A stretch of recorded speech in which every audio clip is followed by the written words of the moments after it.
We'll also talk about how they impact candles, and obviously that's why we're here. That's the part that matters the most. I've got YouTube, Instagram, so if you see me shifting, and then I got notes. That's all that is. We're going to dive in shortly. I just want to mention quickly that today we published a video about burn testing, wick testing specifically. The industry standard in the US is to follow ASTM 2417. A lot of people wonder, how do you even wick test? And the answer to that is there's a voluntary industry standard. I go into a lot of detail in the video, but I just want to briefly mention, like, that standard outlines a very specific procedure and criteria for you to follow to size your candles correctly. And I go through in detail what all those are, how to do it, how to react to it, and what you got to do after that. But I summarized all of it into a template, a PDF. It's got everything, just fill in the blanks, test your candles. It's all summarized into one PDF. And I'm going to give it to you for free. It's all yours if you want it. And it's got everything in it. Now, I didn't put any branding on it. It's really simple. And maybe you get it just so that you can copy it and make your own. And that's fine too. I just want it to be valuable to you. It kind of succinctly wraps up all of that industry standard stuff. If you want it, if you're on YouTube, it's in the description. If you're watching on a replay, at armitageCandleCompany.com/burn test. Burn-test. Or DM me, link me, send me a message if you can't find it. I'd be happy to send that your way. Okay, so if you have any questions at any point about anything candle related, at least, or something interesting, you can put it in the chat. If you're watching a replay, you can put it in the comments, and I'll respond to it at the end. I'm going to do a little Q&A if we have any good stuff, and I'll go ahead and run through that and do my best to answer any questions you have. But let's dive in. So if you've been around in the candle making industry, been making candles a while, or maybe you're on the fringe and you're looking at candles as like, I want to get into that, I'm really interested. Maybe you followed my page or some of my content, a lot of stuff, a lot of things to learn about it. And one of the most intimidating parts, and also one of the most exciting parts, is like huge variety of fragrance oils. You can select anything. You've got the traditionals, lavender, your florals, lilac, rose. You could go for bakery scents, cinnamon buns, bread. I think there's a bread. Library has been very popular. You can find so many of these things. You can even go crazy. I'm sure you can find like beer flavors if you want, or chocolate. Possibilities are endless. And this can seem overwhelming.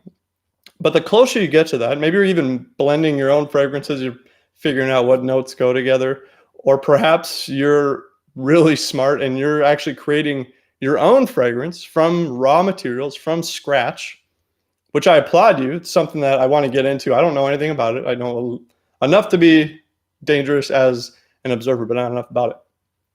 But eventually you'll see a theme among all of these candles, or these fragrances. Not all of them, but a lot of them carry some form of vanilla, or vanillin is a term you've probably heard.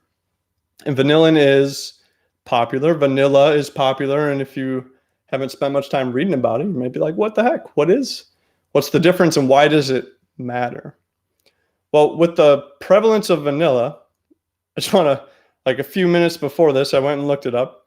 If you want to buy vanilla essential oil, pure, like from the plant, not a flavored or some variant of it, but like pure vanilla essential oil at bulk apothecary, it is $1,000 per pound, 16 ounces, $1,000. Like, that seems crazy, but yet there's so much vanilla. There's vanilla everywhere. How could it be this expensive? How could it be $1,000 for a pound, but like you and I can go to Candle Science or Lone Star and we can buy vanilla fragrance oil for a lot cheaper, like $2 a pound, $3 a pound, that might be a little low, but not $1,000. It's so high. And so the focus of the rest of this happy hour, I hope you have a drink, is to talk about, like, not only explain that weird price difference, but also to cover why vanilla is so popular in fragrance design, and also why using it has a little bit of a literal dark side to it, which some of you may know what I'm talking about. Okay, so to understand the price difference, before we get into that, and why vanillin is the word you see a lot, not vanilla, we need to talk about vanilla by itself, the plant. For those of you that don't know, vanilla is grown near the equator, and that's because it can only be grown near the equator. You can only grow it between 10 and like 20 degrees latitude away from the equator, or a greenhouse. I don't have a greenhouse. I don't even have an equator. But that already limits the production amount. And we know that people love vanilla. It's very popular. So we want vanilla, very high demand. And just because it only can be grown near the equator doesn't mean the supply is low. But what's interesting about that is that actually getting vanilla from the plants is a super involved process. It's not only hard to grow it, but after it's grown, it's handpicked, it's sent off to an area to be fermented, and there is where the real magic begins. Very labor intensive, a lot of sorting, a lot of drying it in the sun, drying it in the shade, more sorting, and eventually you have cured vanilla beans. But it takes about 600 blossoms, hand-pollinated blossoms, to get 1 kilogram of cured vanilla beans. So it's a lot of work for not very much output. Yet the world wants more. We vanilla, like, give it to me, right? So much vanilla, such a high demand, such a low supply. And that's why if you want to buy vanilla essential oil, the absolute oil for fragrance design, or even just for anything, it's super expensive. Okay, well, some smart people somewhere went, okay, well, what if we can get vanilla without vanilla? And they tried, but to get, so vanillin comes from vanilla. It naturally occurs. Vanilla is 250 different aroma compounds. 250 different aroma compounds. Vanillin is one of those. So vanillin is like part of vanilla. And vanillin is naturally occurring in vanilla, obviously. But what the smart people found out is you can make vanillin in a lab for cheap. And the other thing they found out is that if you have vanillin and you have vanilla and you put them side by side and you smell them, they actually smell almost the same. Like, you can't really easily tell the difference between vanilla and vanillin, unless you're paying for it. Then you'll know right away. They say that vanillin represents 80% of the flavor profile of vanilla. So the market responded in kind. It said, all right, well, we'll just make vanillin be the primary vanilla flavoring. And this is why you see a lot of products, food products too, that say this is vanilla flavored, but it isn't vanilla. They don't say vanillin because it might be scary, but it's vanilla flavored. Okay. So with that out of the way, that still doesn't explain why do we use it everywhere.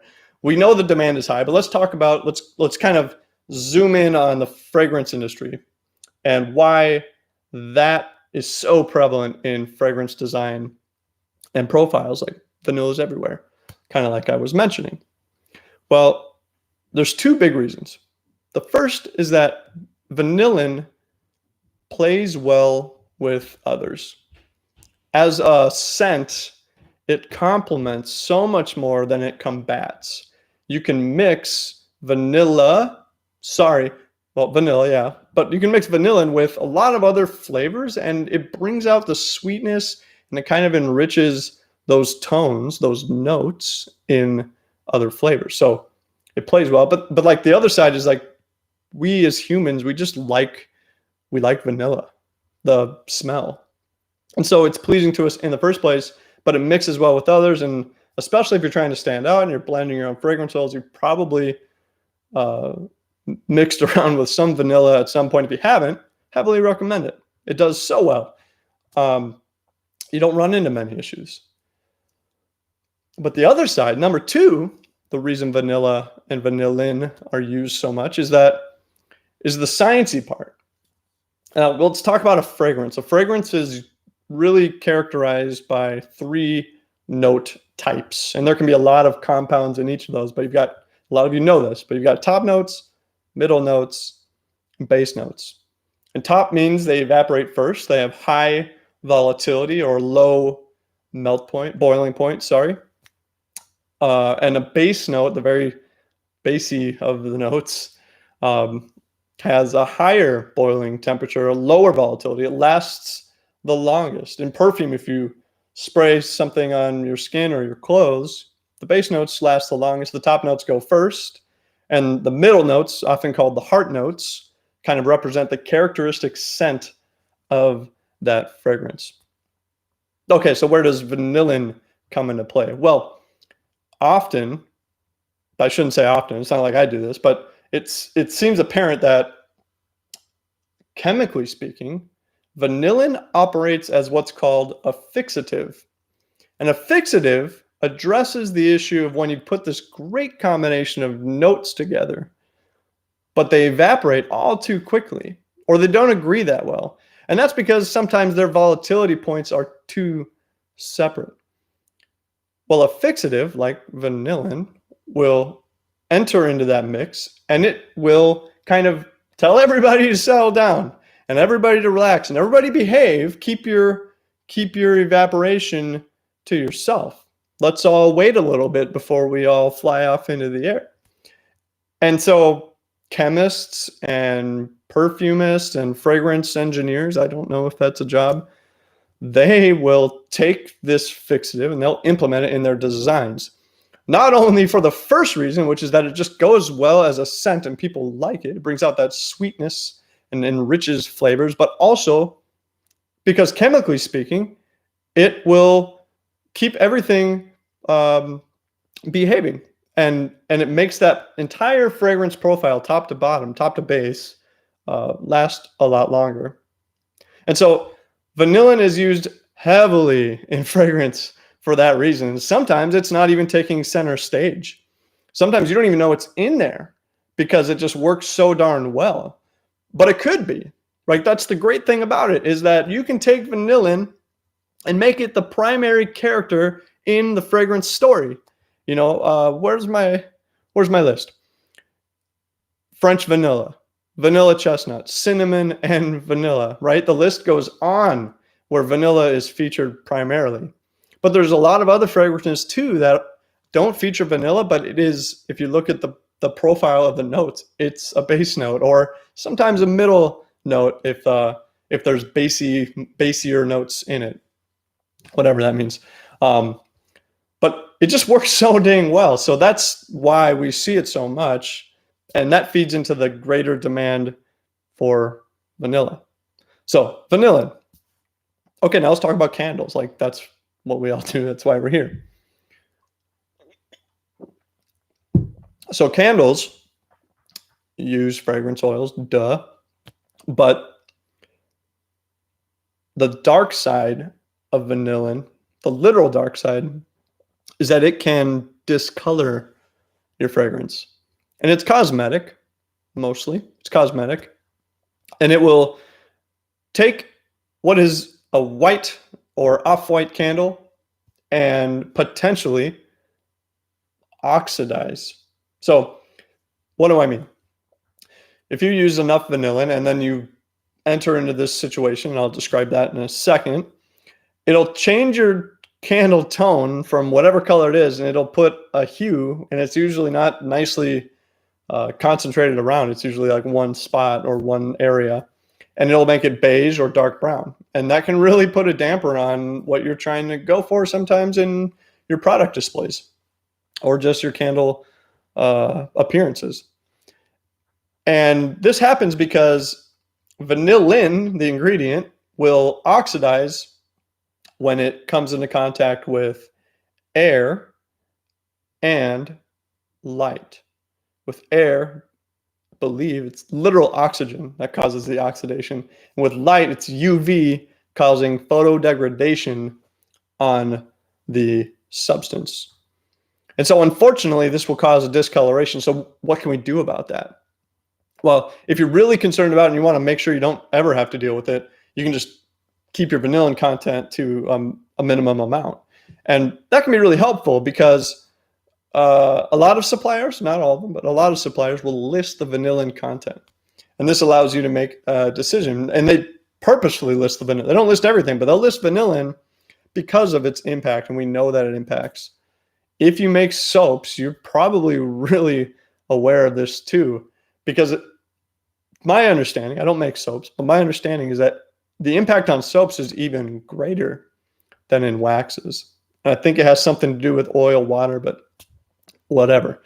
So I have what I'll say 4 options for dealing with the vanillin in your candles. And they're really preventative. And they're kind of cheeky, some of them. But the point is that it's easier to just avoid the problem altogether and not have to deal with it than to deal with it and not know why it happened, if that makes sense. So the first thing is hide it, right? Don't even worry about it happening, but build a container, build a candle that doesn't even have, that has non-opaque or opaque. I think opaque, you can't see through it. Like what, kind of like that candle back there, depending on where you are. But depending on that candle right there, you just can't even see if discoloration happens. And that's also a strategy you can use if you have frosting in your candles. If you're a soy candle maker, is just hide the problem. And it's not elegant, it's not perfect, but like for the most part, once that candle's in the care of the customer, they usually don't mind. We make a huge deal about it as candle makers, and we don't have to. The second thing is to actually dye your candle in kind of an expectation that it will discolor. The idea here is that you use something, let's say that you make a soy wax kind of creamy. Use an ivory. I think Candle Science actually recommends ivory, or use something that's very strong so that when the discoloration happens, it kind of blends in with the existing candle. And this is really, I wouldn't recommend this. It's just one of many strategies you can take because oftentimes you don't really want to have to deal with that in the first place. And it's kind of unpredictable. It could oxidize in different ways depending on a lot of things. So the third thing is really more of a don't do this. And I would say don't use a UV inhibitor unless it's oil soluble or the supplier tells you you can use it. The reason is a lot of the UV inhibited, the reason that discoloration happens is that oxidation can happen from light. And if you can do anything in your blend to fight the light, then that can really build a resistance to that. So UV inhibitor can help. And then the final thing, and this is the most important part of it, is to store the candles very thoughtfully. If you can keep your candles in a place, if you're selling candles, if you're going to keep your candles in a place out of light, out of temperature changes, you're more likely to not deal with heavy effects from vanillin. And the reason is simple, right? You're keeping it, well, cover it. You're keeping it covered out of light to a degree and out of heat as much as you can. Like if it's in a home or in a workshop or wherever you keep your candles, it's really a lot easier to just kind of keep it out of the danger that causes the problem. I'm pretty simple, right? And so those are my 4 ways to deal with discoloration from vanillin. So I did a small experiment this week. And you're probably not going to be able to see it that well, but I poured 2 candles. I actually poured 4 candles, but these are the 2 I have here. And this one, and 10%, I used a vanilla fragrance oil, high vanillin content. I don't know exactly what the vanillin content was, but it was for a fragrance oil high.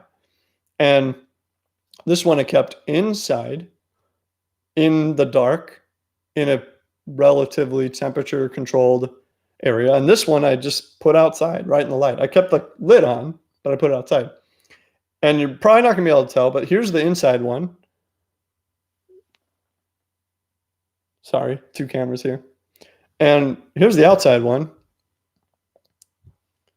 You probably cannot tell at all, but there's a very obvious difference to me, probably not to you, in the discoloration. This one has a lot of brown on it. This is the outside one.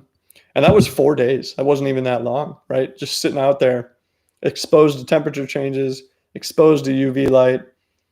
I should have left the lid off if I was thinking, but I feel like the squirrels would have had a heyday with that. I don't know.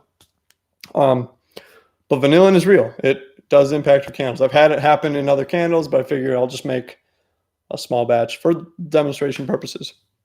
It's cosmetic, right? It's probably not going to affect it too bad, but then again, I don't usually let it get to that point. So now I'll open up for questions. That's kind of the main part. We talked through vanillin, why it's expensive, why it's not vanilla, why chemists, fragrance engineers like to use it, why, how it impacts candles, 4 things you can do about it.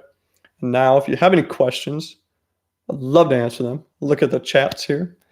Have you had any luck? Are you using high vanillin? Are you even aware of your vanillin content? Maybe you don't care. Maybe you're not having any problems. Maybe you're dying it.